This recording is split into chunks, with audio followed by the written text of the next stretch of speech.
Eu sempre achei que confiança fosse algo automático entre pai e filho. Algo que vinha junto com o sobrenome, com o sangue, com o fato de eu estar ali todos os dias. Nunca me ensinaram que a confiança pode ir embora em silêncio, sem aviso, sem confronto, sem despedida.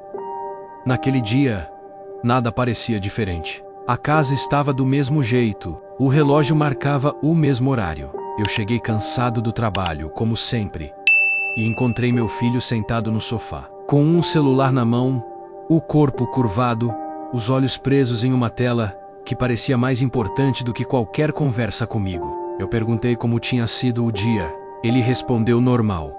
Uma palavra só, sem emoção, sem detalhe. Antes, ele me contava tudo, coisas pequenas, coisas grandes, histórias que não tinham importância nenhuma, mas que enchiam a casa de vida. Naquele dia, não.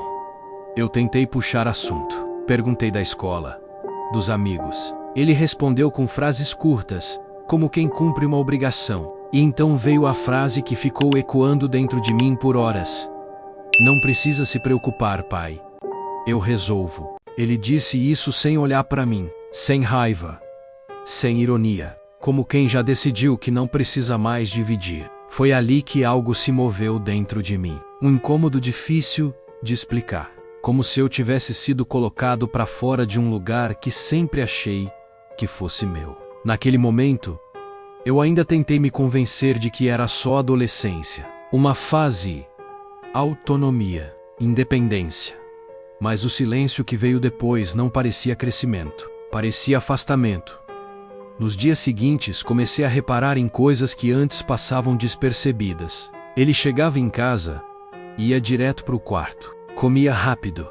Ficava menos tempo nos espaços comuns. Conversava mais pelo telefone do que comigo. E o mais doloroso, quando algo acontecia, eu ficava sabendo por último. Descobri que ele tinha tirado uma nota ruim semanas depois, que estava passando por conflitos com amigos muito tempo depois, que tinha dúvidas, medos e inseguranças que nunca chegaram até mim. Não porque ele não tivesse problemas, mas porque ele não achava que eu era o lugar seguro para colocá-los. Essa percepção não veio de uma vez. Ela foi se formando como um quebra-cabeça cruel, cada peça encaixando com atraso, cada lembrança ganhando um novo significado. Lembrei das vezes em que ele começou a falar, e eu interrompi para corrigir. Das vezes em que ele trouxe um problema, e eu transformei em sermão. Das vezes em que ele tentou se explicar, e eu respondi com autoridade, não com escuta. Eu acreditava que estava cumprindo meu papel de pai. Ensign.orient AR. Preparar para o mundo. Mas não percebi que enquanto eu ensinava, ele aprendia outra coisa. Aprendia que sentir não era seguro, que errar não era permitido, que se abrir significava ser julgado. Confiança não se quebra em grandes explosões. Ela se desgasta nas pequenas reações, nos olhares impacientes, nos conselhos dados antes da escuta, nas respostas prontas para dores que ainda estavam sendo descobertas. Uma noite, acordei com a casa em silêncio absoluto. Levantei para beber água e passei pelo corredor. A luz do quarto dele estava acesa, com a porta quase fechada. Parei ali por alguns segundos, não sei por quê. Talvez por intuição, talvez por culpa. Ouvi a voz dele baixa, conversando com alguém ao telefone. Falava de medos, de dúvidas, de sentimentos que eu nunca tinha ouvido da boca dele. Ele confiava em alguém, mas não em mim. Voltei para a cama com um peso no peito que não me deixou dormir. Foi ali que entendi. Eu não tinha perdido a autoridade, tinha perdido a conexão. E isso dói mais, porque a autoridade se impõe, mas conexão se constrói e também se destrói. Nos dias seguintes, tentei mudar, mas descobri algo difícil de aceitar.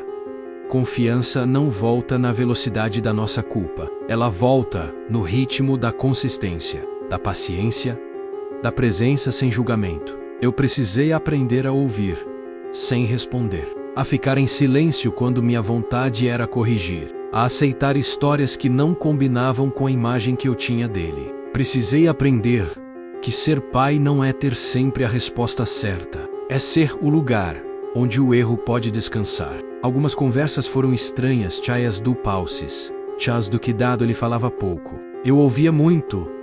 Outras vezes, ele se fechava e eu precisava respeitar. Porque confiança também nasce quando o outro percebe que pode dizer não sem ser pressionado. Com o tempo, pequenos sinais começaram a aparecer. Um comentário solto, uma pergunta inesperada, um pedido de opinião. Nada grandioso, mas verdadeiro. Hoje, ainda estamos reconstruindo, devagar, sem promessas mágicas, sem finais perfeitos. Mas agora eu sei, se um dia meu filho voltar a confiar plenamente em mim, não será porque eu sou o pai, será porque eu aprendi a ser abrigo, não juiz. Presença, não pressão. Escuta, não discurso. E se essa história mexeu com você, talvez seja porque alguém na sua casa também parou de contar. Às vezes, o afastamento não é rebeldia, é autoproteção. E ainda dá tempo de mudar o caminho, se você estiver disposto a ouvir antes de ensinar. Às vezes, o que afasta um filho não é a falta de amor, é a falta de escuta.